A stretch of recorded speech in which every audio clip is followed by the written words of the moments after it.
Now everything that we did so far will only work against HTTP pages.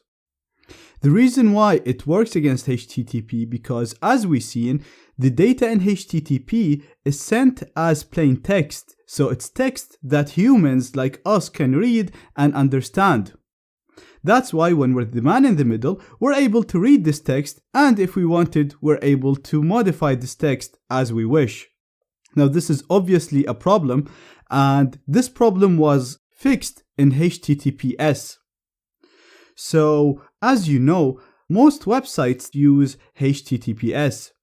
The reason why, like I said, because it's a more secure version of HTTP, and basically the way it works is it adds an extra layer over HTTP, which is where the S comes from. So it's a secure HTTP protocol, and this extra layer will encrypt the plain text data that HTTP sends.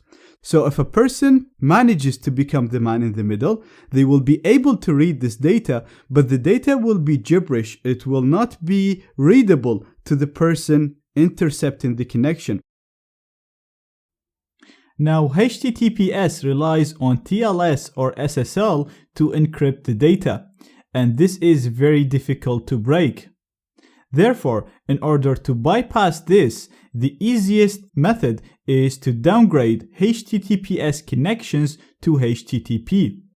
So, since we're the man in the middle, we can check if the target is requesting a HTTPS website, and instead of giving him the HTTPS version of that website, we will give him the HTTP version.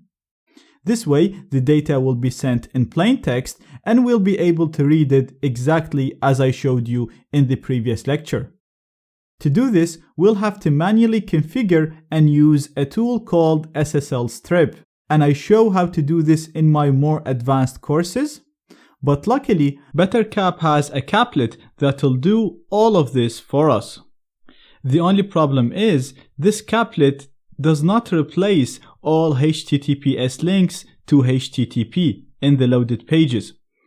So I modified this caplet for you to make sure that it's going to work as expected, and I've included it in the resources of this lecture. So all you have to do is download the zip in the resources of this lecture, and I have it downloaded in my Kali machine.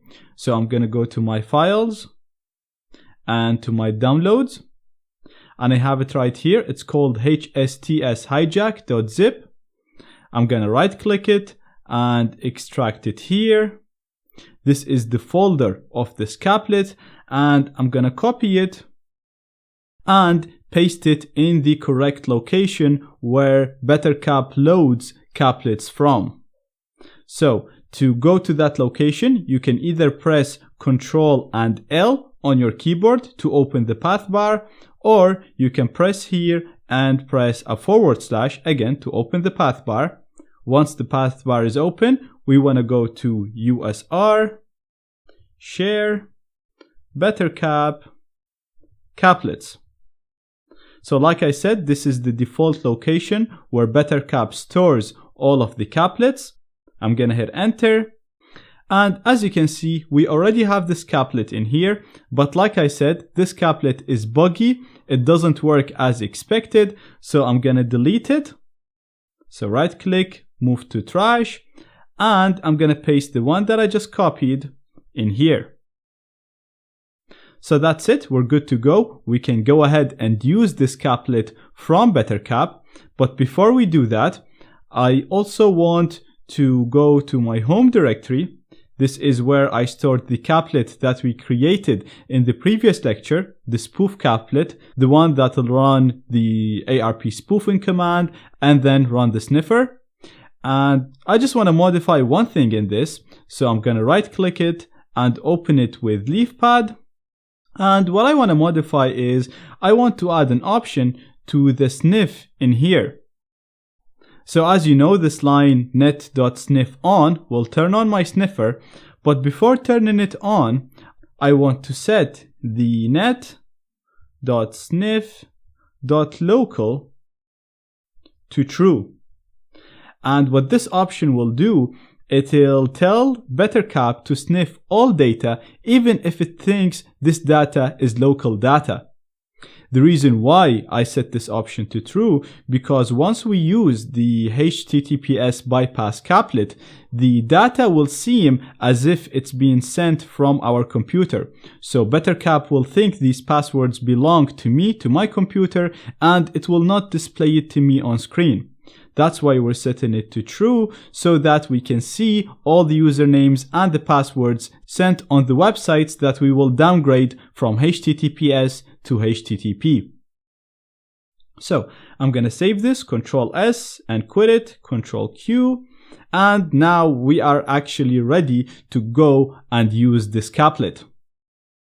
So in the next lecture, I'm going to show you how to use this caplet to downgrade HTTPS connections to HTTP and therefore be able to sniff the URLs, the login information, and passwords that people enter on websites that use HTTPS by default.